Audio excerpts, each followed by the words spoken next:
Bemorimizda qandli diabet bo'lgan, sahr 30 gacha ko'tarilib ketgan. Ertalabki nahorga qondagi qand 22,5 bilan kelishgandi. 14-may kuni holatim yomonlashgandan keyin tekshiruvga endokrinologiya markaziga jo'natishuvdi.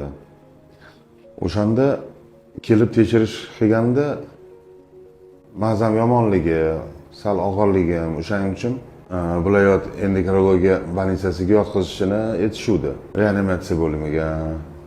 O'shandan keyin biz uni qilmadikda, bir yaxshi tanishimni maslahati bilan Aziza Bahramovani priyomlariga keluvdik. Mana afsuslanmaymiz. 2 kunda Xudoga shukr Aziza Bahramovani sa'y-harakatlari bilan mazamiz ancha yaxshi, o'zimni yaxshi his qilyapman. Bemorimizda qandli diabet bo'lgan, sahr 30 gacha ko'tarilib ketgan. Ertalabki nahorga qondagi qand 22,5 bilan kelishgandi. Siydikda aseton bo'lgan holat bo'lgani uchun shoshilinch tarzda kapelnitsalar qildik. Hozir mana 2-kun kapelnitsalarni oldilar va qondagi qand hozirgina o'lchadik 6,7 chiqdi va bemorimizga kerak tavsiyalarni berib, xudo xolasa endi reanimatsiyaga yoki shifoxonaga emas, uyga ruxsat berishimiz mumkin.